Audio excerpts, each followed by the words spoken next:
الحمد لله الحمد لله نحمده ونستعينه ونستغفره ونؤمن به ونتوكل عليك ونعوذ بالله من شرور أنفسنا ومن سيئات أعمالنا من يهده فلا هادي له ومن يضلل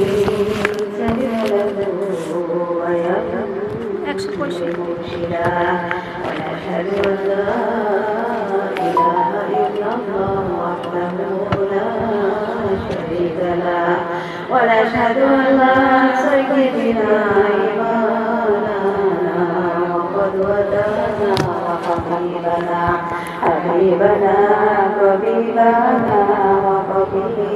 وقبيلنا محمد الذي أرسله بالحق بشيرا ونذيرا وداعيا إلى الله بإذنه وسراجا منيرا فكذلك الله تعالى وفقدك الله التوحيد. أعوذ بالله من الشيطان الرجيم بسم الله الرحمن الرحيم وهو الذي جعلكم خلائف الأرض ورفع بعضكم فوق بعض درجات ليبلوكم فيما آتاكم إن ربك سريع العقاب وإنه لغفور رحيم. إن الله وملائكته يصلون على النبي يا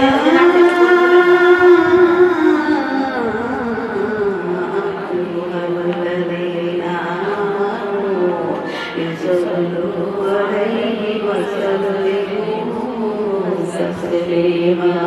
اللهم صل على سيدنا مولانا محمد وعلى آل سيدنا مولانا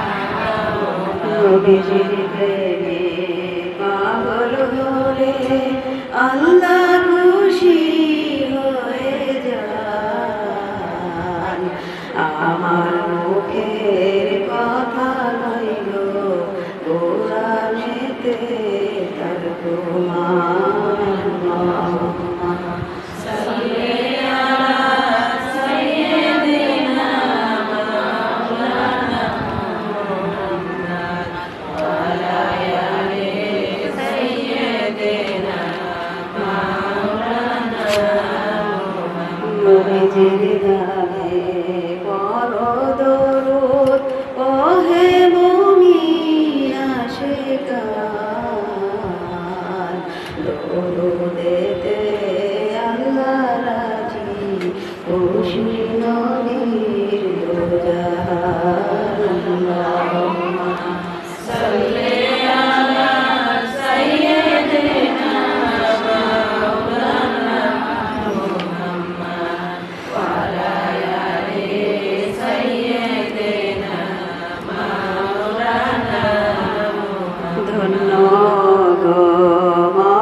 কত জোরে স্মৃতি রাখলে 32 দান ফেলিয়া আল্লাহুম্মা সাল্লি আলা সাইয়্যিদিনা মাওলানা মুহাম্মদ ওয়া আলা আলি সাইয়্যিদিনা মাওলানা বালাগাল উলা বিকামালিহি কাশাফাত দুজা বিজমালিহি হাসনাত জামিয়া ওয়া বিসালিহি সাল্লাল্লাহু আলাইহি ওয়া আলিহি কুল আলমের তুমি রহমত তুমি খোদার শ্রেষ্ঠ নিয়ামত আধারে ঘেরা এই ধরণী তুমি যে গো আলোর রবি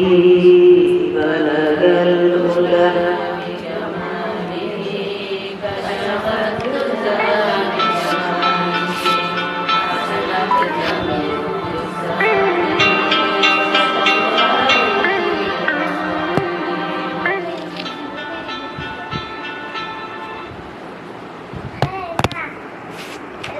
হাজারো ব্যথা বেদনার পরে ফিরে আসনি তুমি আমার ঘরে দিনের আলো তুমি ছড়িয়ে দিতে চলে গেলে মদিনায় মক্কাতে রাসূল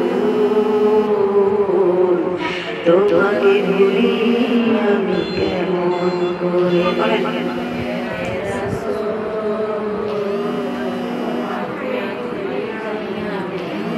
খেয়ে না খেয়ে দিন প্রচারের কাজে নিজেকে দিয়েছ মিলিয়ে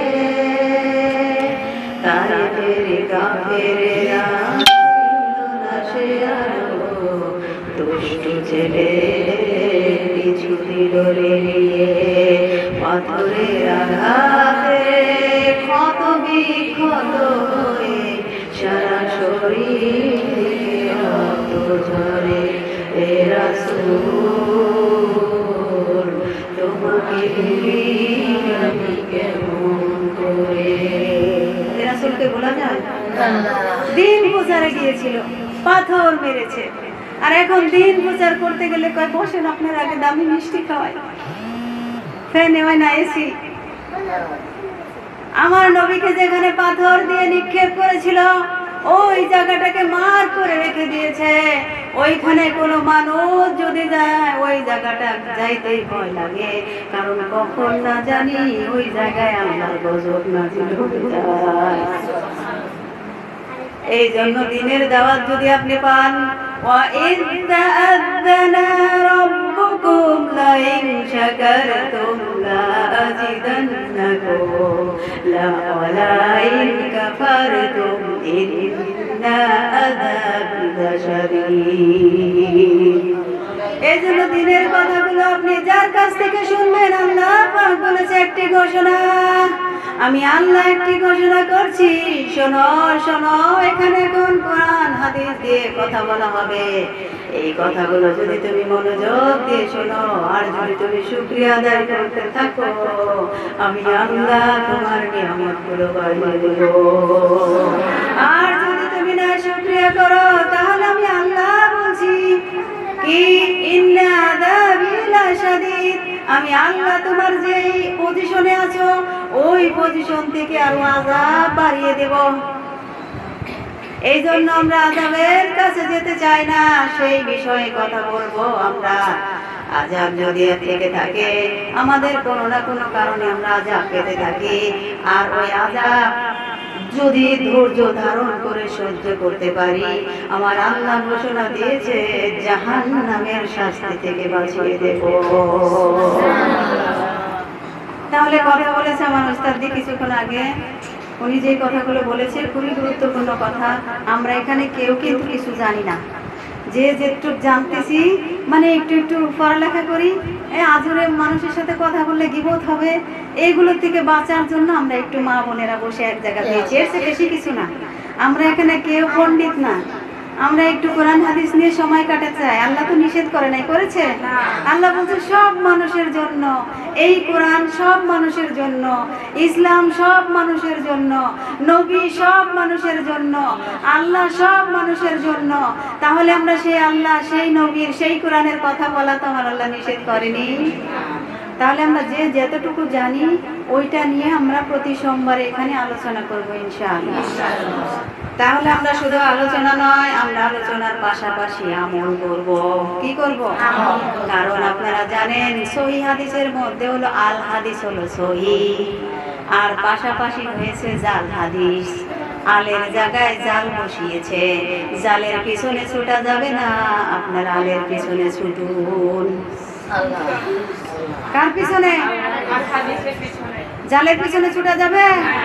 যাবে না। কোরআন হাদিস সত্য কথা বলে, যদিও আমরা অত বড় পণ্ডিত হইনি, আমরা এর ভিতরে এইভাবে ভুলের মধ্যে থেকে একটা একটা করে শিখে জাহান্নামের আগুন থেকে আমরা বেঁচে আস্তে আস্তে জান্নাতের দিকে ছুটতে চাই।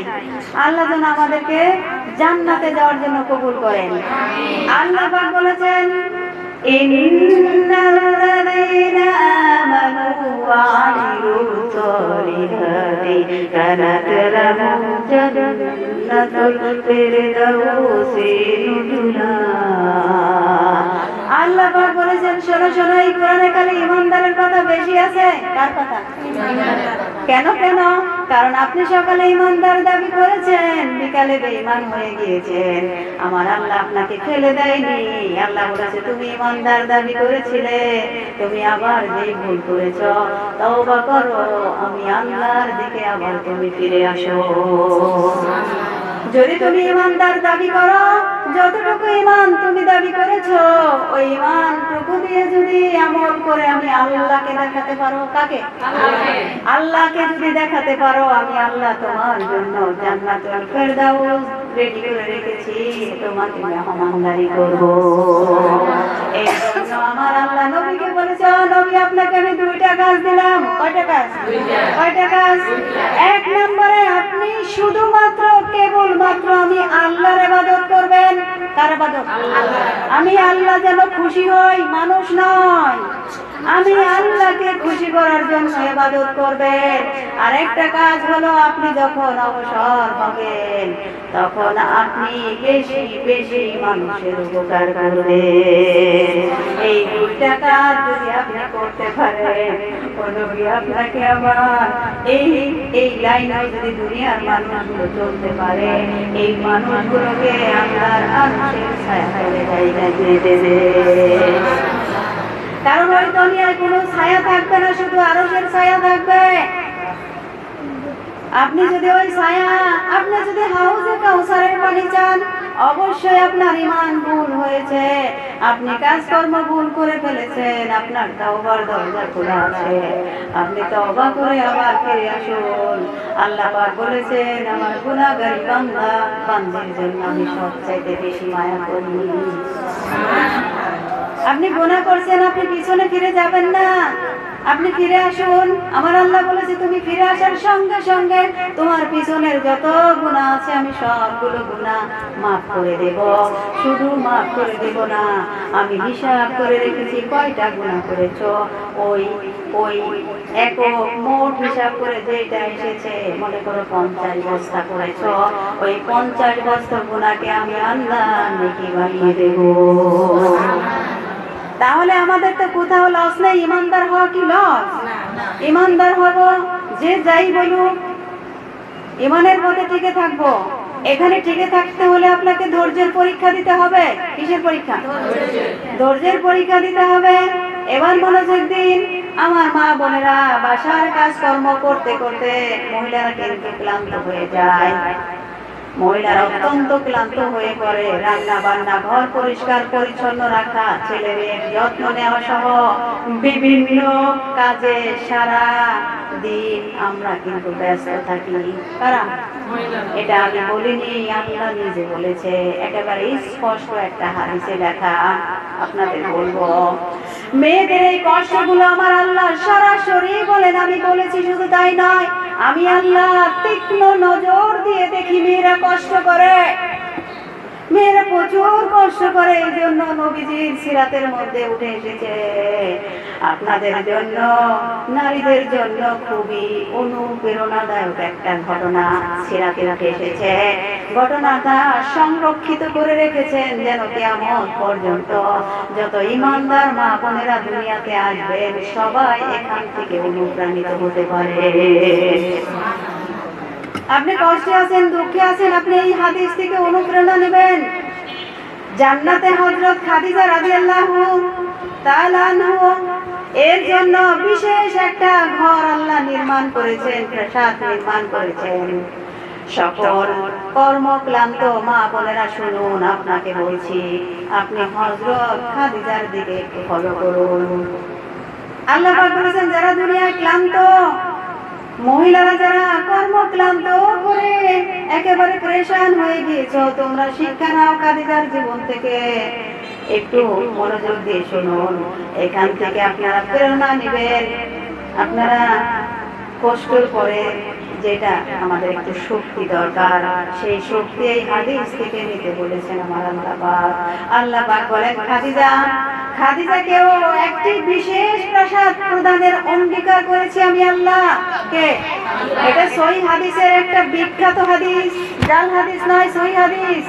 আমি সিরাতের আলোচনায় এটি নিয়ে কয়েকবার আপনাদের এই একই কথা আমি কয়েকবার বুঝিয়েছি, এই জন্য আবারও বোঝাচ্ছি, শুনুন। আমাদের রাসূল সাল্লাল্লাহু আলাইহি সাল্লাম তখন মক্কায় ছিলেন। কোথায় ছিলেন? মক্কায় ছিলেন, খাদিজা রাদিয়াল্লাহু আনহা বাড়িতে। আমাদের রাসূল ওই সময় খাদিজার বাড়িতে ছিলেন। খাদিজা রাদিয়াল্লাহু আনহা কোনো এক কাজে বাড়ির বাইরে গিয়েছিলেন। ঠিক ওই সময় জিবরাইল আলাইহিস সালাম বাড়িতে এলেন। জিবরাইল আলাইহিস সালাম রাসূল সাল্লাল্লাহু আলাইহি সাল্লামের সাথে কথা বলছিলেন। জিবরাইল কি কথা বললেন? বললেন, রাসূলকে বললেন, ও আল্লাহর রাসূল, হ্যাঁ আল্লাহর রাসূল, খাদিজা কি এসেছে? মনোযোগ দেন। আল্লাহর নবী ঘরে, খাদিজা বাইরে আছে। জিবরাইল এসে বলছে, ও নবী, খাদিজা কি এসেছে?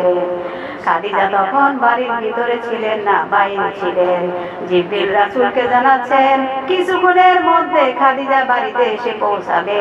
খাদিজার সাথে ছিল কিছু খাদ্য, যেমন রুটির সাথে অথবা সস, কোনো না কোনো খাদ্য তিনি হাতে করে নিয়ে আসেন আহার করার জন্য। কি করার জন্য? কিছু একটা হাতে করে তিনি নিয়ে আসেন। বাসায় আসার সময় জিবরাইল আলাইহিস সালাম বললেন, তিনি এসে পৌঁছালেন। ও রাসূল, খাদিজা যখন এসে পৌঁছাবে তাকে তার রবের পক্ষ থেকে সালাম প্রদান করেছে। ও নবী, আমার আল্লাহ খাদিজাকে সালাম দিচ্ছে, আপনি পৌঁছাই দেবেন। ও নবী শুনুন, আরেকটা কথা শুনুন, শুধু আল্লাহ নয়, আমি জিবরাইল ও খাদিজাকে সালাম দিলাম। সুবহানাল্লাহ বলেন। আমি জিবরাইল ও সালাম প্রদান করলাম। জিবরাইল আলাইহিস সালামের পাঠানো হয়েছে আল্লাহ সুবহানাহু ওয়া তাআলার সালাম পৌঁছানোর জন্য, এবং জিবরাইল আলাইহিস সালামেরও আল্লাহর সালাম এবং জিবরাইল আলাইহিস সালামের সালাম। পরপর জিবরাইল আলাইহিস সালাম রাসূল সাল্লাল্লাহু আলাইহি সাল্লামকে বললেন, খাদিজাকে জান্নাতের একটি বিশেষ প্রাসাদের সুসংবাদ গ্রহণ করুন। নবীজি খাদিজাকে বলছে, ও খাদিজা, আল্লাহ সালাম দিয়েছে, জিবরাইল দিয়েছে, সালাম দিয়ে বলেছে একটা সুসংবাদ দিয়েছে। কি সেটা? বলেছে তোমার জন্য জান্নাতে একটা প্রাসাদের সুসংবাদ দিয়েছে। এই প্রাসাদটা তৈরি করেছে ও খাদিজা কি দিয়ে জানো? জিবরাইল বলেছে, খাদিজার জন্য যে প্রাসাদ তৈরি করা হয়েছে ওই প্রাসাদটা শুধুই মুক্তা দিয়ে তৈরি করা হয়েছে। কাসাব মানে মুক্ত। কাসাব মানে কি? কাসাব মানে মুক্ত দিয়ে আপনার ওই বিল্ডিং, ওই বাসা, ওই প্রাসাদটা তৈরি করা হয়েছে। কেউ কেউ বলেছে বিশাল মুক্তর ভিতরটা ফেলে দিয়ে বানানো হয়েছে। মনে করেন এই যে একটা রুম, এই রুমের মতন একটা মুক্তায় তো আর বাসা তৈরি হবে না, একটু বড়। মনে করেন এত বড় একটা মুক্ত জমিনে ফেলে দিয়েছে, ওই মুক্তর ভিতর থেকে প্রাসাদ তৈরি করেছে। এই যে এত বড় খুশির সংবাদ খাদিজা পেলেন। খাদিজাও নারী, আমরাও নারী, একটু চিন্তা করেন তো। তাহলে মুক্তর ভিতরটা ফেলে দিয়ে বানানো হয়েছে, প্রাসাদের বাইরের দিকটা হবে মুক্তোর তৈরি। সুতরাং তাকে এমন বাড়ির সুসংবাদ প্রদান করেছেন যা পুরাটাই মুক্ত দিয়ে তৈরি করেছে।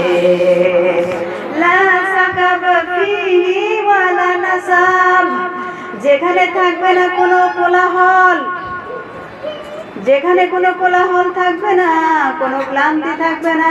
খাদিজা রাদিয়াল্লাহু তাআলা মক্কার খুব জনাকীর্ণ অংশে তিনি বাস করতেন। মক্কার একটা অনেক মানুষ ওখানে, যেটাকে আকিক নামক বাজার বলা হয়, মেইন বাজারের উপরে তার বাসাটা ছিল। জনাকীর্ণ লোক দিয়ে ভরাট করা ছিল।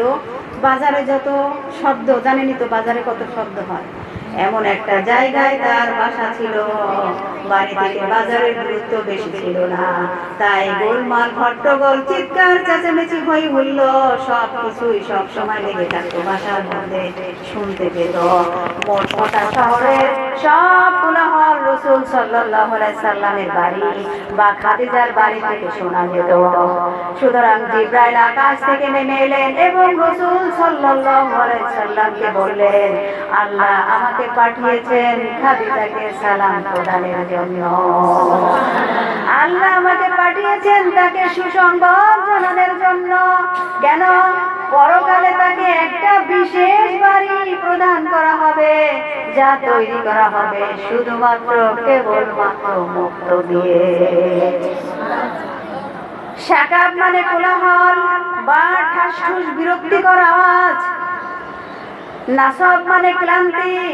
ওই বাড়িতে কোনো ক্লান্তি থাকবে না, কারণ আমাদের মা খাদিজা রাদিয়াল্লাহু তাআলা কাজ করতেন।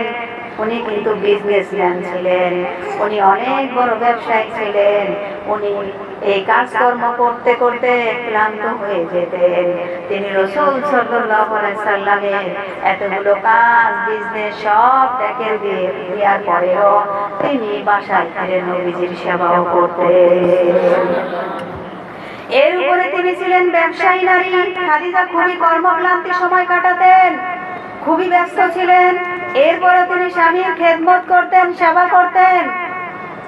এই জন্য জিবরাইল আলাইহিস সালাম এসে তাকে জানালেন, এই যে খাদিজা কষ্ট করে, এই কষ্টটা শুধু অল্প সময়ের জন্য।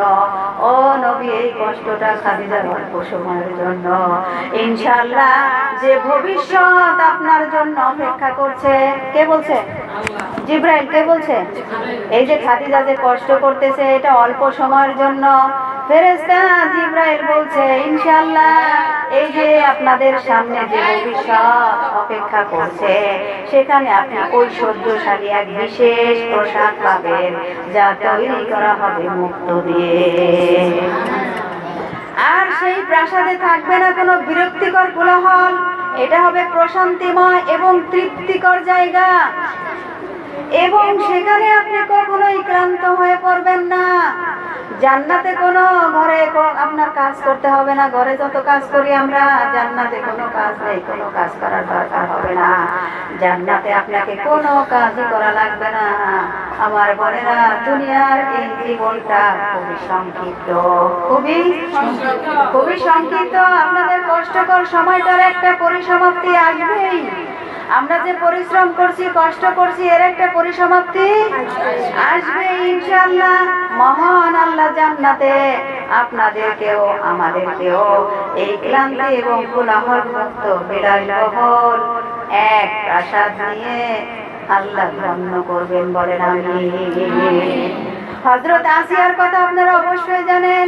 তিনি আল্লাহর কাছে একটা দোয়া করেছিলেন, আল্লাহর নিকট। কি দোয়া করেছিলেন? আসিয়া দোয়া করেছিলেন, রব্বি বিলি ইনদাকা বাইতান ফিল জান্নাহ। বলেন আল্লাহু আকবার।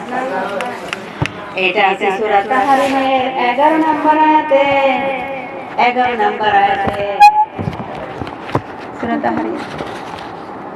এই যে এখানে আছে সূরা তাহরিম।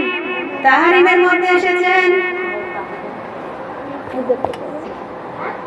আসিয়া, হযরত আসিয়া দোয়া করেছিলেন, রব্বি বিলি ইনদাকা বাইতান ফিল জান্নাহ।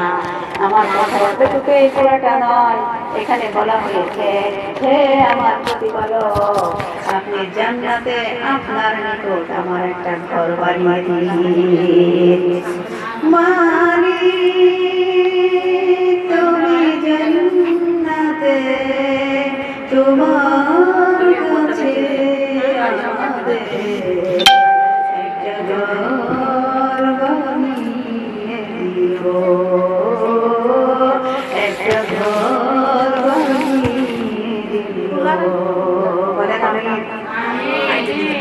এই দোয়াটা করেছিল হযরত আসিয়া, সেটা কোরআনের আয়াতে কোট করে দিয়েছে, আল্লাহ তোমার কাছে আমার একটা ঘর বানিয়ে দিও। আপনি এই সান্ত্বনা নেবেন, যত বড় কঠিন পরিস্থিতি আসুক না কেন আল্লাহর কাছে একটা ঘর বানিয়ে দেয়। এইভাবে দোয়া করতে থাকুন। লক্ষ্য করুন, আমরা সবাই জানি আল্লাহ পাক এই দুনিয়াতে, আল্লাহ পাক সবাইকে এই দুনিয়াতে কিন্তু সবাইকে সমান জীবন উপকরণ প্রদান করেননি। সবাইকে একরকম জীবন বিধান দান করছে না। আমাদের প্রত্যেককে পৃথক পৃথক করে সৃষ্টি করা হয়েছে, প্রত্যেককে পৃথক পৃথক সুযোগ সুবিধা প্রদান করা হয়েছে। আমাদের প্রতিভা কিন্তু এক নয়, দুর্বলতা শক্তিমত্তা আমাদের সম্ভাবনা ভিন্ন। আমাদের দুর্বলতা প্রতিভা শক্তিমত্তা এগুলো কিন্তু সব ভিন্ন ভিন্ন। বস্তুত মানব ইতিহাসের সংগ্রহ সময় কালটা জুড়ে এমন দুজন মানুষ খুঁজে পাবেন না যাদের রয়েছে একেবারে অভিন্ন চারিত্রিক গুণাবলী। আপনি ইতিহাস খুঁজে খুঁজে পাবেন না যেন এক রকমের চরিত্র নিয়ে কোনো মানুষ পৃথিবীতে আছে? সবাই সবার জায়গা থেকে ভিন্ন। গোটা মানব জাতির তথা বিলিয়ন বিলিয়ন মানুষের মাঝে আপনি একদম অনন্য, আপনি কারোর সাথেই মিলবেন না। আমাদের ধর্মের এক অতি আশ্চর্যজনক বিষয় হলো এত বেশি বৈচিত্র্য থাকা সত্ত্বেও 15-20 বিলিয়ন বৈচিত্র্য কল্পনা করা যায়। এখন যখন কোনো দুইজন মানুষ একদম একরকম নয়, যখন কোনো দুইজন মানুষের প্রতিভা একরকম নয়, যখন কোনো দুইজন মানুষের পরিবেশ পরিস্থিতিও একরকম নয়, এত অসংখ্য নানা রূপতার সত্ত্বেও প্রতিটি মানুষের একটা গুণ, একটা ক্ষমতা আল্লাহ দিয়েছে যে যেই রকমের হও না কেন জান্নাতুল ফেরদাউস অর্জন করার সুযোগ তোমার আছে। তুমি যেই পজিশনে হও না কেন কেউ কারোর সাথে মিলবা না, কিন্তু জান্নাতুল ফেরদাউস অর্জন করার যোগ্যতা তোমাকে দিয়ে দেওয়া হয়েছে। যখন কোনো দুইজন মানুষের একটু মনোযোগ দিন, প্রতিটি ব্যক্তিকে যে পরিবেশ এবং উপায় উপকরণ প্রদান করা হয়েছে, যদি সে তার আলোকে সর্বোত্তম কাজ করতে পারে, প্রত্যেকটা ব্যক্তিকে যেই পরিবেশ যেই উপায় উপকরণ দিয়ে প্রদান করেছে, যেখানে আপনাকে আল্লাহ পাঠিয়েছে, যদি সে তার ওই আলোকে সর্বোত্তম কাজ করতে পারে, আল্লাহ তার জন্য যে স্বতন্ত্র পরীক্ষা নির্ধারণ করেছেন। কি করেছেন? আপনি যেখানে যে অবস্থায় আছেন, আপনার ওই অবস্থায় আরেকজন নাই, সে আরেক অবস্থায় আছে, আল্লাহ বলছে তাকে ওই অবস্থা নির্ধারণ করে আমি আল্লাহ তার পরীক্ষা দিব। কি দিব? পরীক্ষা হবেই হবে, হবেই হবে, হবেই হবে, মাস্ট বি। ওই পরীক্ষা হবে, কৃতিত্বের সাথে উত্তীর্ণ যদি হতে পারেন তাহলে সে জান্নাতুল ফেরদাউসে প্রবেশ করবে। আল্লাহ পাক আমাকে আপনাকে একটা সহজ জীবন অতিবাহিত করার জন্য এই দুনিয়াতে রাখেননি, আল্লাহ পাক এই দুনিয়াতে রেখেছেন একটি পরীক্ষায় পাশ করার জন্য। আপনি যে অপেক্ষা করতেছেন আমি হয়তো বাঁচবো 60 বছর, এটা বলে চুপ করে রয়েছেন, আপনার জীবনে পরীক্ষা দেওয়ার জন্য আল্লাহ বাঁচিয়ে রেখেছে। পরীক্ষা আপনাকে দিতে হবে, আপনাকে তামাশা করার জন্য দুনিয়ায় পাঠিয়েছে। আমাদের প্রত্যেকেরই পরীক্ষাটা ইউনিক থাকবে। কি থাকবে? আপনার পরীক্ষাটা সম্পূর্ণ পৃথকভাবে শুধু আপনার জন্য, শুধু আপনার জন্য ডিজাইন করা হয়েছে। আপনার পরীক্ষা আপনি কিভাবে দিবেন ওই ডিজাইন আল্লাহ আপনার জন্য তৈরি করে দিয়েছে। আল্লাহ পাক বলেন কোরআনুল কারিমে সূরা আনাম 165 নম্বর আয়াত। কত কি সূরা আনাম মানে কি বলেন? পশু পাখি না? পশু পাখি ভাবি, পশু পাখি না? গৃহপালিত পশু পাখির নামেও আল্লাহ কোরআনে তুলে দিছে। দরকার ছিল? কেন দরকার না? বলবেন যে কেন এটার কথা আল্লাহর মনে নাই? এটাই তো, আল্লাহর সব কিছু মনে আছে। আল্লাহ পাক কোরআনুল কারিমে বলেন আউযু বিল্লাহি মিনাশ শাইতানির রাজীম বিসমিল্লাহির রাহমানির রহিম ওয়া হুয়াল্লাযী জা'আলাকুম খালাইফাল আরদি ওয়া রাফআ বা'দাকুম ফাওqa বা'দিন দারাজাতিন লিয়াবলুয়াকুম ফীমা আতাকুম ইন্না রাব্বুকা সারিউল ইকাব ওয়া ইন্নাহু লাগফুরুর রাহিম। আল্লাহু আকবার।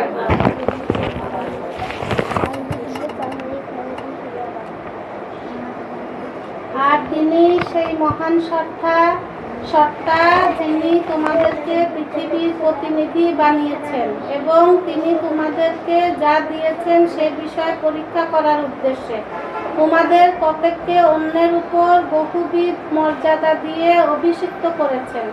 নিশ্চয়ই আপনার প্রতিপালক দ্রুত শাস্তি প্রদানকারী এবং নিশ্চয়ই তিনি অতি ক্ষমাশীল পরম দয়ালু। আমি আবারও বলছি, আমি তেমন কিছু জানি না, আমার অনেক ভুল আছে, আমি নিজেই স্বীকার করি। তারপরেও কোরআন আর হাদিসের মজলিসটায় আমরা একত্রিত হয়ে একটু সময় ব্যয় করে, এই সময়ের যেহেতু হিসাব হবে না ওই লোভেই আমরা বসেছি, ঠিক কি না? আমরা কত জায়গায় সময়, মানুষ এখন এই টাইমটা অনেকে ঘুমাচ্ছে, অনেকে বাজারে আছে, অনেকে পার্লারে আছে, অনেকে মার্কেটে আছে, কিন্তু আমরা এই সময়টা নির্ধারণ করে নিয়েছি সোমবারে একেবারে 1 থেকে 1.5 ঘন্টা আমরা কোরআন আর হাদিসের কথা শুনবো। আমাদের আমলনামায় 500 রাকাত কবুল হওয়া নফল নামাজের সওয়াব উঠাবো। আমার বোনের আল্লাহ পাক বলেছেন আমি তোমাদেরকে যা দিয়েছি ওগুলোর মাধ্যমে তোমাদের পরীক্ষা করার জন্য তোমাকে আমি যা দিয়েছি, তোমাদেরকে আমি যা যা দিয়েছি ওইটা দিয়ে পরীক্ষা দিব, অন্য কিছু না। এই দেখেন আল্লাহ প্রশ্ন ফাঁস করে দিল। আল্লাহ পরীক্ষা যে নিবে আবার প্রশ্ন ফাঁস করে দিয়েছে। আল্লাহ বলছে তোমাকে আমি যা যা দিয়েছি ওইটা থেকে পরীক্ষা নেবে। একটু চিন্তা করবেন, আল্লাহ পাক বলেছে আমি পরীক্ষা নিব, হায় আল্লাহ কোত্থেকে প্রশ্ন আসবে, এলোমেলো হয়ে যাব। আল্লাহ পাক বলছে না, তোমাকে পরীক্ষার প্রশ্ন আমি ফাঁস করে দিয়েছি। আজকে নয়, 1500 বছর আগে প্রশ্নপত্র ফাঁস করে দিয়েছি। তুমি দেখে দেখে পরীক্ষায় তুমি উত্তীর্ণ হও। এই জন্য আমাদেরকে যা কিছু দিয়েছে এগুলোর মধ্যেই পরীক্ষা হবে, এগুলোর মধ্যেই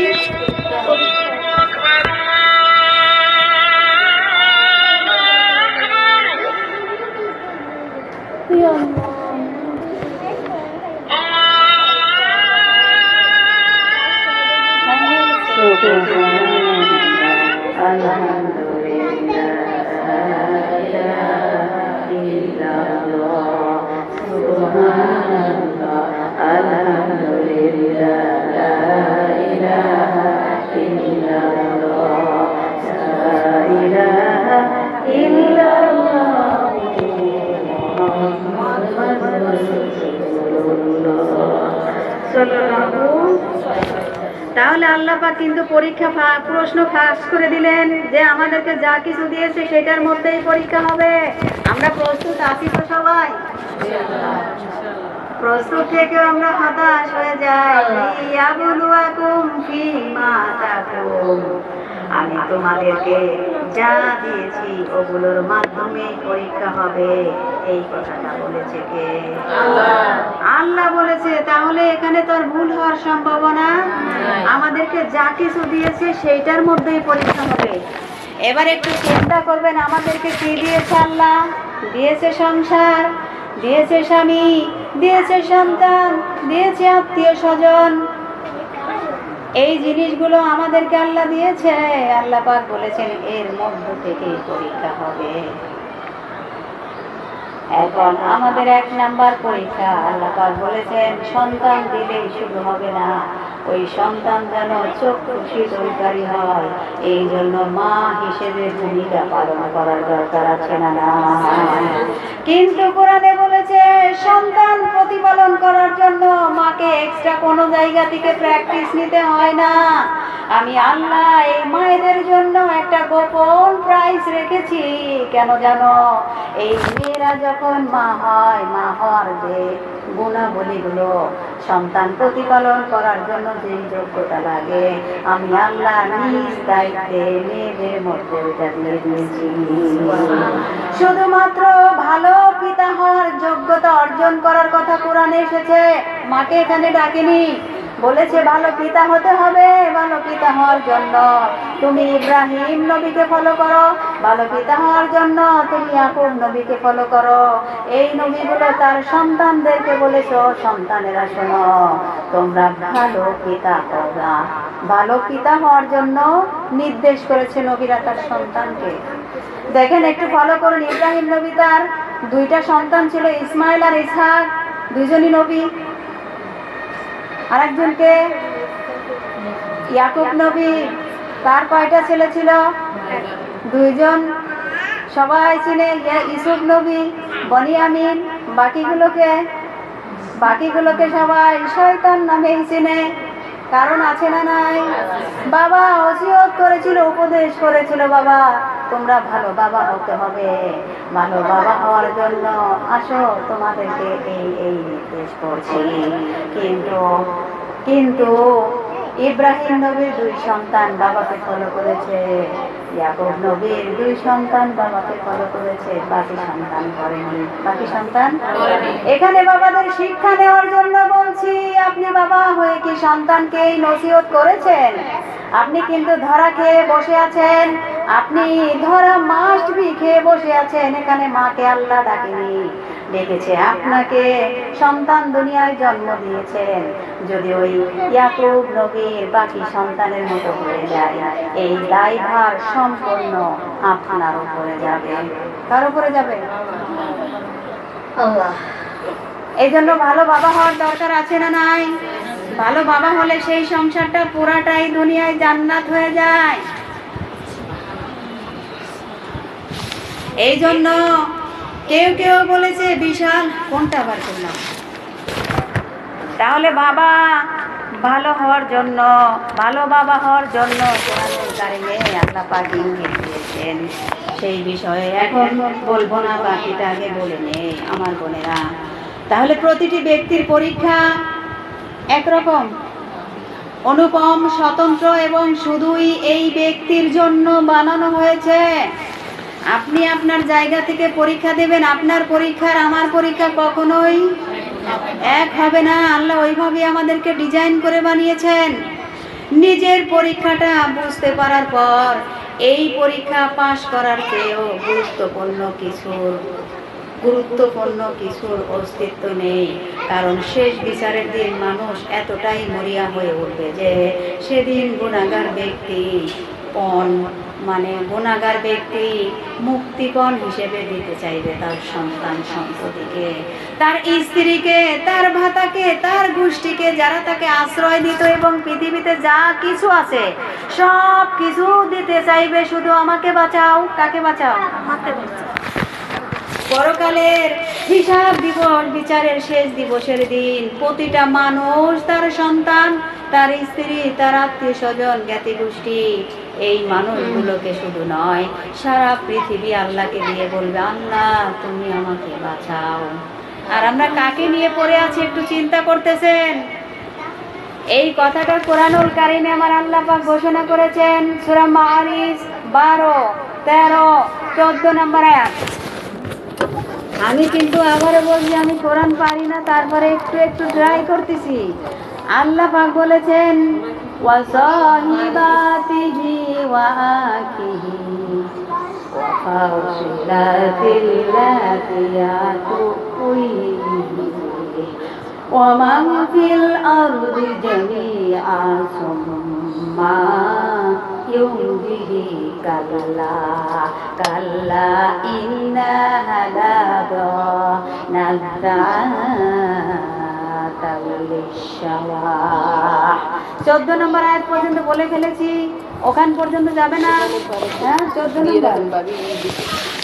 যাই হোক, আপনারা একটু বাসায় মিলাবেন। আমি বলেছি আমি জানি না, তারপরেও আমি আপনাদেরকে একটু একটু বোঝানোর চেষ্টা করছি যেটা আমি বুঝতে পেরেছি।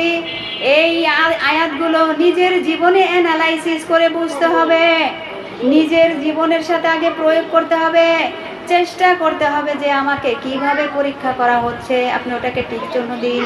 আমাকে এখন এইটার উপরে পরীক্ষা নিচ্ছে, টিক চিহ্ন দিতে হবে। এইটার উপরে আমার পরীক্ষা হচ্ছে, এটা কি হারাম টাকা?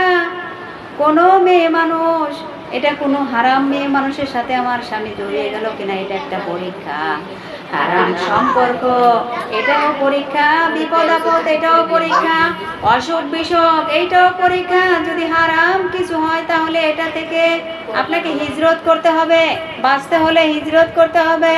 বাঁচতে হলে এই যে হারামের ভিতরে যদি পরীক্ষা আসে, আপনাকে ওই সময় হিজরত করতে হবে, বহু দূরে আপনাকে পালিয়ে যেতে হবে। কারণ শেষ বিচারের দিন আপনার অবস্থা যেন সেই ব্যক্তির মতো না হয় যে আফসোস করে বলবেন যদি মন্দ কাজল তার মধ্যে ব্যবধান হতো। আপনি হারামের মধ্যে ডুবে থেকেও যদি পরীক্ষা দিতে থাকেন, হবে না, আপনাকে হিজরত করতে হবে। মনে করেন আপনার স্বামী পরকীয়ায় ব্যস্ত, আপনি কেটে সাপোর্ট দিবেন, আপনি এটাকে বোঝানোর চেষ্টা করুন, প্রয়োজনে আপনি হিজরত করুন। আমি এখান থেকে এই যে আপাতত চলে গেলাম, যতক্ষণ তুমি হারামের বন্ধ তুমি না ছাড়তে পারো ততক্ষণ আমি থাকতে পারতেছি না। এইভাবে হিজরত করে পরীক্ষা দিতে হবে, তাহলে আমরা শেষ বিচারের দিন অন্তত আল্লাহর কাছে ধরা খাবো না। কোরআনুল কারিমে আল্লাহ পাক আবার ঘোষণা করছেন সূরা আল ইমরান 30 নম্বর আয়াত। কি সূরা? আল ইমরান 30 নম্বর আয়াতে আল্লাহ পাক বলেছেন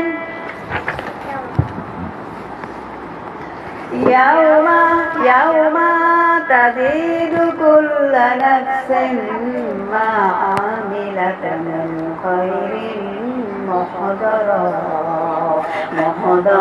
ওয়া মা আমিলাত মিন সু'ইন তাওয়াদ্দু লাউ আন্না বাইনাহা ওয়া বাইনাহু আমাদান বা'ইদাহ ওয়া ইউহাযযিরুকুমুন নাফসাহু ওয়াল্লাহু রাউফুম বিল ইবাদ।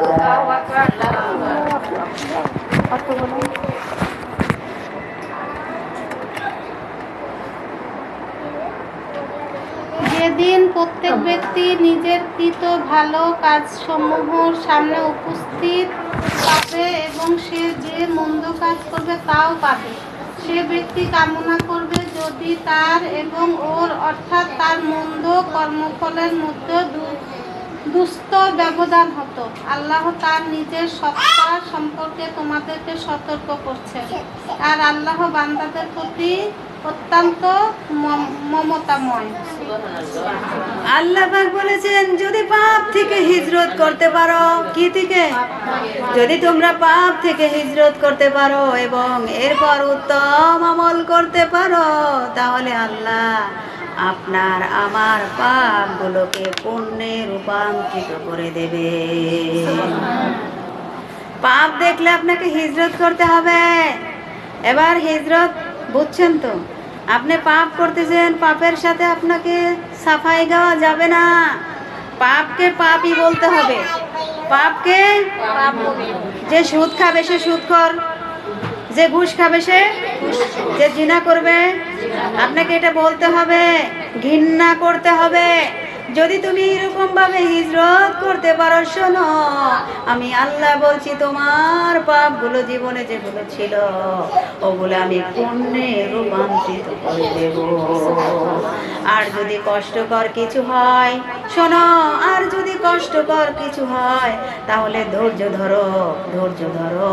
ধৈর্য শুধু আপনাকে শাস্তি থেকে বাঁচাবে তা নয়, ধৈর্য আপনাকে জান্নাতে প্রবেশকারীদের একেবারে প্রথম দিকে নিয়ে আসবে। শুধু তাই নয়, জান্নাতের প্রবেশের হাদিসে, কোন হাদিসে এসেছে 8টি জান্নাতের দরজা, কোথাও এসেছে শাখা হলো 100টা। শুধুমাত্র শাস্তি থেকে বাঁচাবে তা নয়, আমার আল্লাহ পাক বলেছেন জান্নাতের 8টি দরজার সবগুলো আপনার জন্য উন্মুক্ত করে করবে। তাহলে আমরা কিন্তু যদি খারাপ কষ্টকর কিছু হয় কি করব? ধৈর্য, ধৈর্য। আল্লাহ তুমি আমাদেরকে তোমার ধৈর্যের ওই বাগান থেকে আমাদের একটা পাতা ভিক্ষা দাও। তাহলে ধৈর্য ধরলে আমাদেরকে শুধু শাস্তি থেকে বাঁচাবে বিষয়টা তা নয়, কিন্তু এরপরে আমি কিছুক্ষণ আগে কথা উঠিয়েছিলাম, ভালো বাবা হওয়ার দরকার আছে না নাই? ধৈর্য ধরতে হবে। আজকের আলোচনায় মোট কথা যাই হোক, আমাদের ধৈর্যের সাথে মোকাবেলা করতে হবে। কিসের সাথে? ধৈর্যের সাথে মোকাবেলা করার তৌফিক আল্লাহ পাক আমাদের এনায়েত করুন, আমিন বলেন। তাহলে এখানে যারা উপস্থিত হয়েছেন, কষ্ট হচ্ছে? শেষ করে দিব? আপনাদের কষ্ট হচ্ছে? এখানে যারা উপস্থিত হয়েছেন, যাদের 10 বছর অথবা 10 বছরের কম শিশু সন্তান রয়েছে, আপনারা মনোযোগ দিন। 10 বছরের মতো বাচ্চা কার কার আছে? হাত উঁচা করুন তো, কার কার আছে? আপনারা যারা এসেছেন একটু শুনুন। নবীগণ আমাদের সন্তানদের ইসলাম শিক্ষা দিতে হবে। কি শিক্ষা? ইসলাম শিক্ষা দিতে হবে। নবীগণ যখন দ্বীন শিক্ষা দিতেন, তারা সবাইকে দ্বীন শিক্ষা দিতেন। কিন্তু আল্লাহ সুবহানাহু ওয়া তাআলা পবিত্র কোরআনে শিশুদের শেখানোর বিষয়ে উপদেশ গ্রহণ করার সম্পর্কে আল্লাহ সুবহানাহু ওয়া তাআলা খুব কম কথা বলেছেন। শিশুদের উপদেশ, শিশুদের শেখানোর বিষয়ে খুবই কম কথা এসেছে। যখনই আল্লাহ এই বিষয়ে কথা বলেছেন, সেটা ছিল মা বাবার কাছ থেকে শিশুরা শিখবে। কার থেকে? শিশুদের কথা অত বেশি আসেনি, এসেছে মা বাবার কাছ থেকে শিশুরা শিখবে। কার কাছ থেকে? এবার মা বাবা যদি আপনারা হয়ে থাকেন, আমরা তো মা হয়েছি, একটু অনুরোধ করছি আবার শুনুন। আল্লাহ পাক যখনই পবিত্র কোরআনে শিশুদের পথ নির্দেশনার কথা বলেছেন, সেটা সব সময় ছিল বাবা মার কাছ থেকে। কার কাছ থেকে? বাবা মার কাছ থেকে শিশু শিখবে, এটা আমার আল্লাহ বলেছে। এবং বাবা মায়ের মধ্যে সেটা সব সময় বাবার কাছ থেকে আসবে। কার কাছ থেকে? বাবা মা দুজন। একবার আল্লাহ বলার পরে বলেছে শিশু প্রধানত কেবলমাত্র শিখবে বাবার কাছ থেকে। কার কাছ থেকে? তাহলে ভালো বাবা হতে হবে, কথা একটাই। কারণ কি? কারণ মা তো সব সময় বাচ্চার সাথে থাকে। মার সন্তানকে শেখানোর মতো এক্সট্রা কোনো ক্লাস করার দরকার হয় না। আমার আল্লাহ মাকে সন্তানের যত্ন আদি নেওয়ার জন্য আমার আল্লাহ তাদের মাথার মধ্যে জ্ঞান দিয়ে দিয়েছে। ওই উপদেশ কিভাবে দিতে হবে, প্রশিক্ষণ কিভাবে দিতে হবে, এটা আমার আল্লাহ বলেছে। এটা মেয়েদেরকে আমি দিয়েছি, দান করেছি। কিন্তু একটা বাবাকে যদি জিজ্ঞাসা করেন, এই তোমার বলে ছেলে হয়েছে, বা আমার এই মাত্র সুরসুরি লাগলো, এই মাত্র। কিন্তু একটা মা মাতৃত্ব হওয়া মানে গর্বের বিষয়। কারণ আল্লাহ পাক বলেছেন আমি মায়ের পায়ের নিচে জান্নাত দিয়ে দিয়েছি। আর বাবাদের যদি জিজ্ঞাসা করেন, ওরা এরকমই বলবে যে আমি কেবল একটু সুরসুরি পাইলাম। এই জন্যই আল্লাহ বলেছে বাবাদেরকে বাবা হওয়া, ভালো বাবা হওয়া শিখতে হবে। ভালো বাবা হওয়া শিখতে হবে। কারণ কি? পিতৃত্বের অনুভূতি আমাদের কাছে স্বাভাবিক নয়। আর এই জন্য আল্লাহ পাক লোকমান আলাইহিস সালামের কথা উল্লেখ করেছেন। সময় তৈরি করা লাগে। সন্তানের সাথে কথা বলতে চাইলে পিতারা কি করে? সময় তৈরি করে, সঠিক একটা সুযোগ খুঁজে তারপরে ছেলে মেয়ের সাথে কথা বলে বাবারা, ঠিক কি না? মা কি এমন? মা 24 ঘন্টায় কথা বলতেছে, আলাদা প্র্যাকটিসের কোনো দরকার হয় না। এই জন্য আমরা দেখতে পাই ইয়াকুব আলাইহিস সালাম তার ছেলেদের সাথে কথা বলেছেন, ইয়া বানিয়া ইন্নাল্লাহা আস্তাফা লাকুমুদ্দীন। আমরা দেখতে পাই ইব্রাহিম আলাইহিস সালাম এবং তার ছেলেদের সাথে এই কথাগুলো বলেছেন। এই একই পরামর্শ, এই একই রকম পরামর্শ ইয়াকুব নবী তার ছেলেদেরকেও দিয়েছেন। কাদেরকে? নবীরা তার সন্তানদের সাথে ছেলের বিষয়ে কথা বলে নাই, ছেলেকে ওসিয়ত করেছে বাবা হতে হবে। কি হতে হবে? ভালো বাবা হতে হবে। ছেলেদেরকে এই ধরনের চমকপ্রদ, কারণ এটা আপনাকে বলেছে যে বাবা তার সন্তানকে কিভাবে বড় করবে, কিভাবে বড় করে উঠাবে, সেইটা আল্লাহ শিক্ষা দেননি, বরং শিখিয়েছেন কিভাবে একজন ভালো বাবা হওয়া যায়। আমার ভাইয়েরা যারা শুনছেন, ভাই না তো বাবিরা, ভাইদেরকে বলবেন, শোনো, আজকে কিন্তু তালিমে গিয়েছিলাম, আমাদের মহিলাদের কথা কিন্তু কোরআনে আসেনি।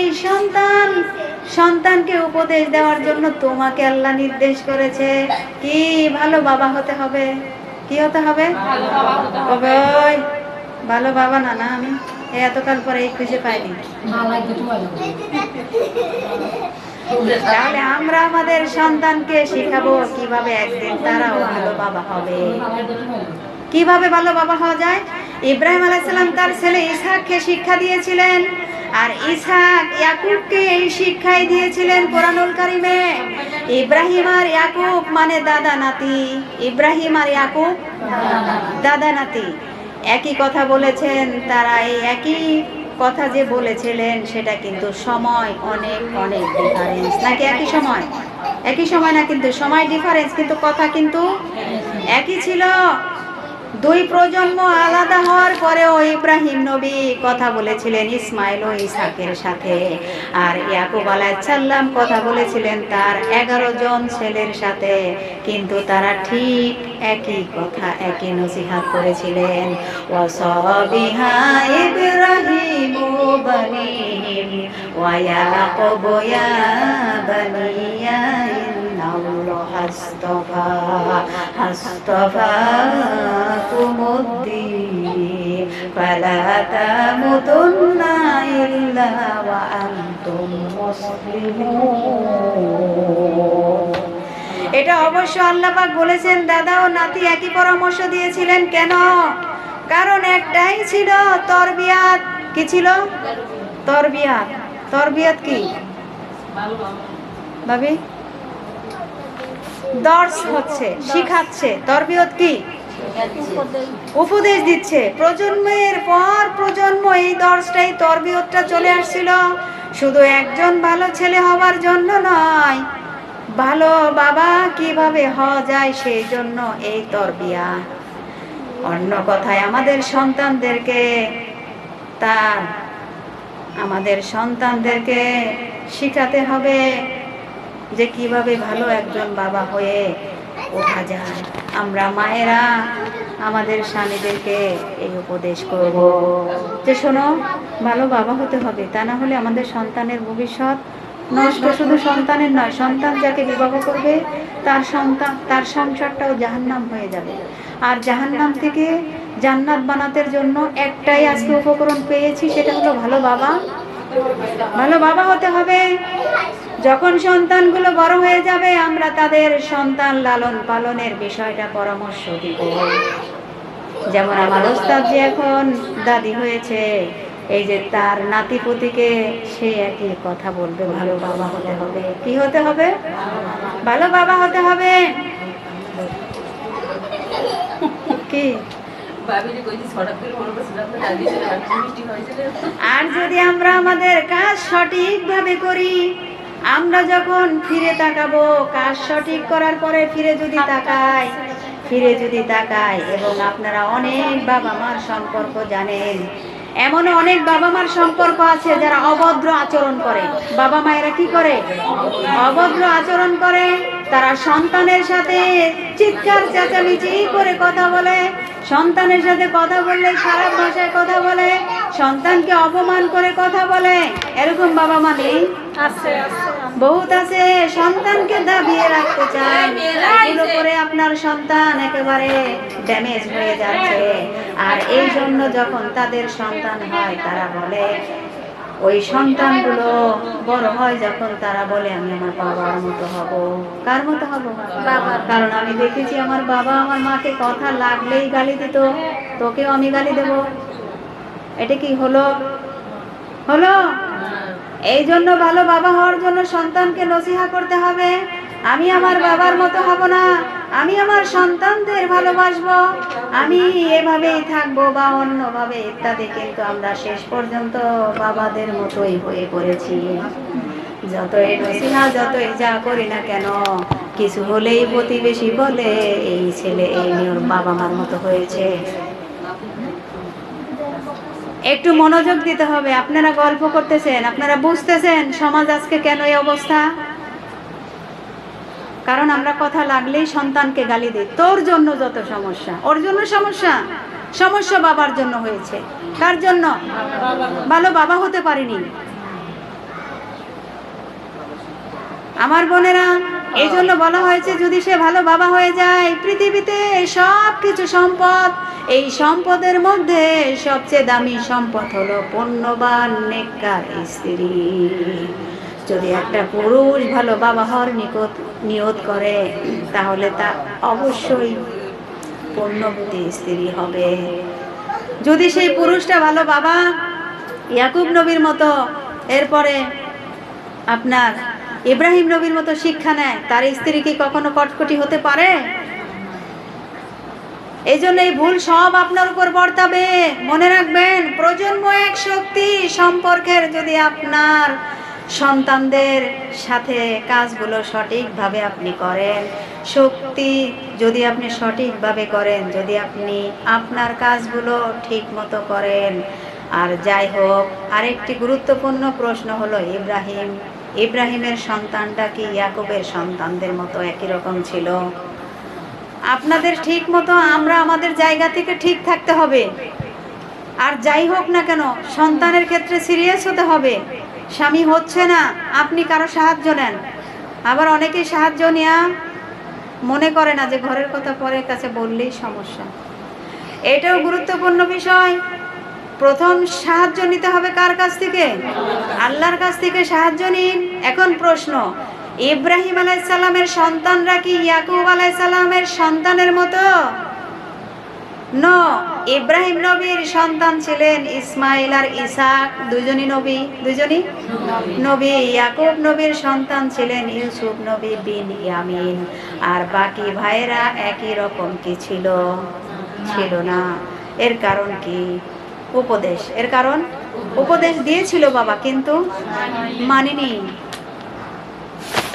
দুই সন্তান মেনেছিল আর বাকি সন্তান, ওই যে বলেছি কিছু বাবা মা আছে সন্তানের সাথে কথা বললেই খারাপ কথা বলে, কিছু বাবা মা আছে সন্তানের সাথে কথা বললেই তাকে ধমক দিয়ে দাবিয়ে রাখে, অপমানজনিত কথা বলে। কথা লাগলেই বাসার ভিতরে এমন একটা পরিস্থিতি তৈরি হয়ে যায়, তখন ওই সন্তান বলে আমি বাবার মতো হব। কার মতো? বুঝছেন তো প্যাচটা? কিন্তু নবীর এই সন্তানগুলো এমন হলো কেন? দুনিয়া এরকম মানুষ থাকবে, ওই দৃষ্টান্ত তুলে ধরার জন্য এইটাই হয়েছে। আল্লাহ পাক আমাদের যা বলেছেন, এখানে আমাদের যা শিক্ষা দিয়েছেন, আমরা যেটা শিক্ষা নিতে চাই সেটা হলো এমন বিষয় না আপনার সন্তান শান্ত বা বেয়ারা হোক, এমন নয়। আমাদের সন্তানগুলো শান্ত হোক, বেয়ারা হোক, যত চঞ্চলই হোক, আপনার জায়গা থেকে আপনাকে কাজ চালিয়ে যেতে হবে। আপনার জায়গা থেকে শিশুরা, বাচ্চারা তো একটু দুষ্টুমি করবেই, একটু চঞ্চল হবেই, কিন্তু আপনার উপদেশ বন্ধ রাখবেন না। কারণ সন্তানকে হেদায়েত দেওয়ার মালিককে, আপনার নসিহত থাকতে হবে। অন্যান্য কিছু জিনিস পরিবর্তন করতে হবে, কিন্তু প্যারেন্টিং, ভালো বাবা মা, এই অংশটা মোটেও পরিবর্তন করা আপনাকে ভালো বাবা মা হতে হবে। আপনার সন্তানদের অবশ্যই অবশ্যই দ্বীনের শিক্ষা দিতে হবে। এটা আপনার কাছ থেকেই আসবে। আল্লাহ পাক বলেছেন সন্তান দ্বীন শিখবে মা আর বাবার কাছ থেকে। কার কাছ থেকে? একটু চিন্তা করেন তো, সন্তান আমরা ঘরে ফেলে রেখে মোবাইল নিয়ে 24 ঘন্টা ব্যস্ত হয়ে পড়েছি। মোবাইল একটার পর একটা কি যে দেখছি।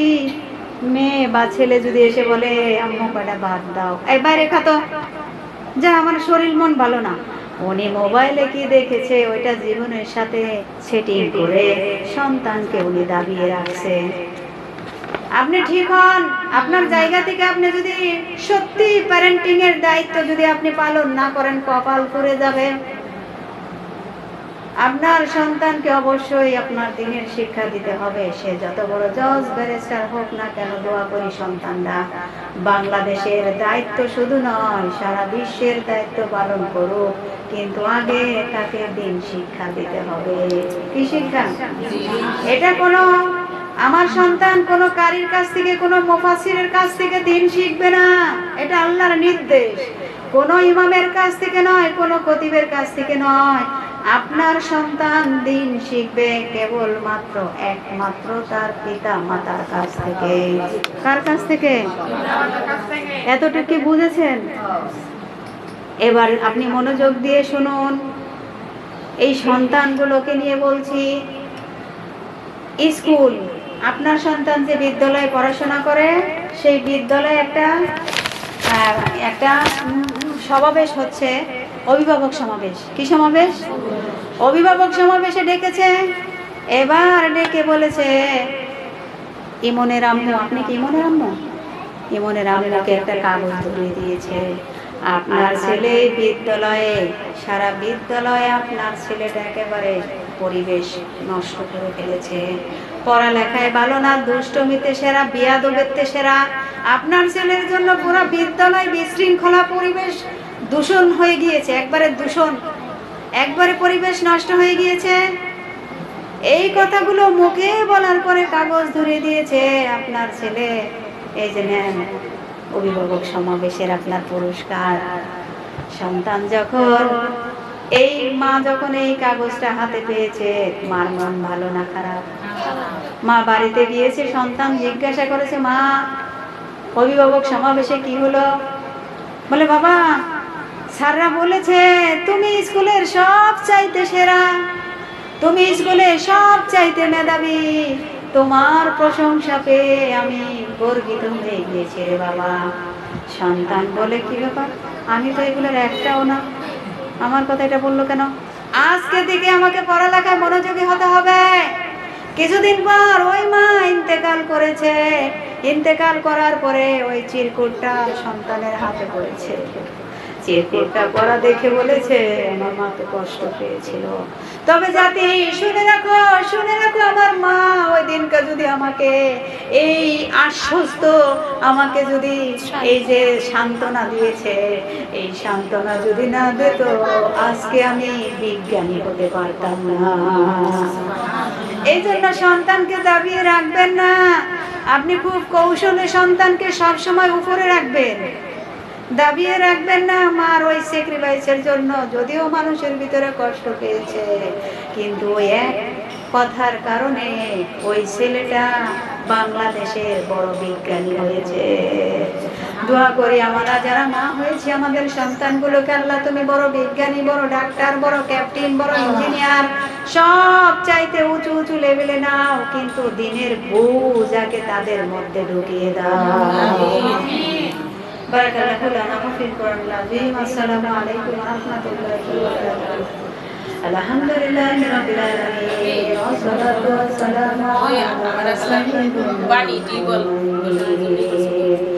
রব্বানা আতিনা ফিদ দুনিয়া হাসানাতাও ওয়া ফিল আখিরাতি হাসানাতাও ওয়া কিনা আযাবান নার। আদখিলনাল জান্নাতা মা'আল আবরার ইয়া জিদু ইয়া গফফার ইয়া রব্বুল আলামিন, তোমার কাছে হাত তুলেছি রে আল্লাহ। আল্লাহ তুমি আমাদের 60টা বছর এই দুনিয়ার জিন্দেগি দিয়েছো। 60 বছরের এই জিন্দেগিটা তুমি পরীক্ষার জন্য কেবলমাত্র নিয়েছো। ও আল্লাহ, তুমি দয়া করে মেহেরবানি করে আমাদের প্রতিটা পরীক্ষায় তুমি বিশেষ বিবেচনায় উত্তীর্ণ করে নিও। রব্বুল আলামিন, তুমি আমাদের যা কিছু দিয়েছো সেইটা থেকে পরীক্ষা আসবে।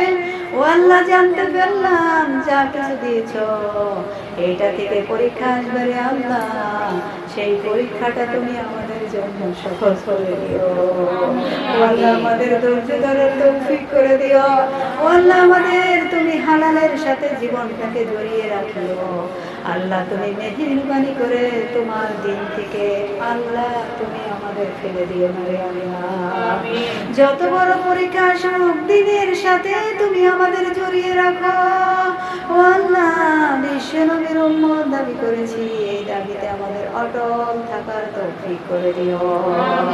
রব্বুল আলামিন, বর্তমানে নোয়াখালী যেই দুর্যোগ এসেছে আল্লাহ, কোরআন হাদিসে দুর্যোগ বলে কোনো শব্দ নেই। যা কিছু হচ্ছে আমাদের কামাই করা, দুই হাতের কামাই করা পাপের ফসল রে আল্লাহ।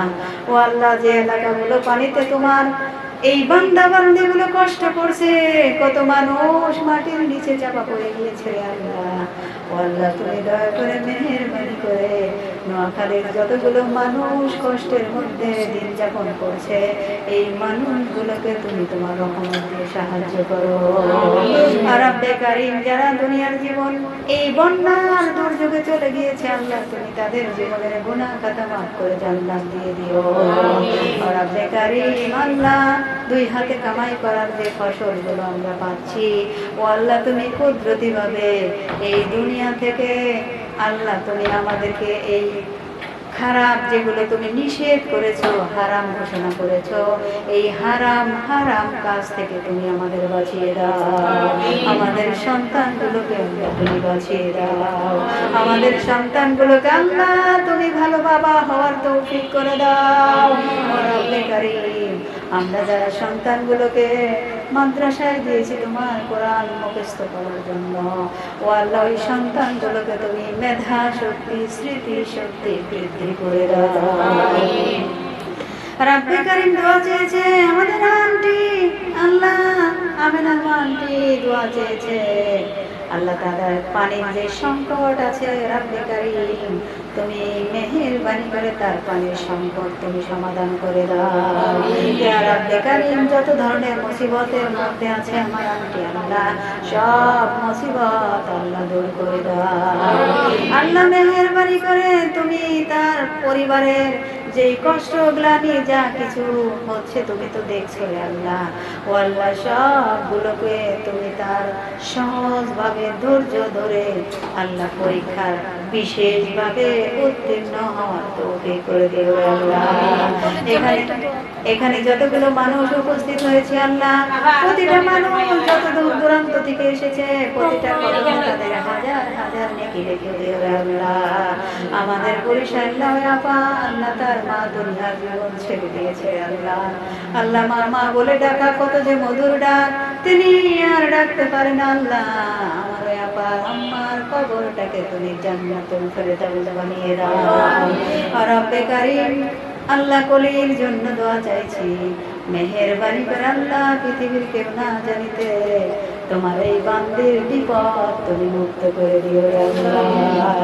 আল্লাহ, তুমি এমন সন্তান দিয়ে দাও যে সন্তান দুনিয়া আসার সঙ্গে সঙ্গে কোরআনের সাথে লেগে যায় রে আল্লাহ। কোরআন প্রচারের জন্য তুমি তাকে কবুল আর মঞ্জুর করে নাও। ইয়া রব্বে কারীম, বিশেষ করে সারা পৃথিবীর কোনায় কোনায় যে নারীগুলো কষ্টর সাথে জীবন যাপন করছে রে আল্লাহ, ওই নারীগুলোর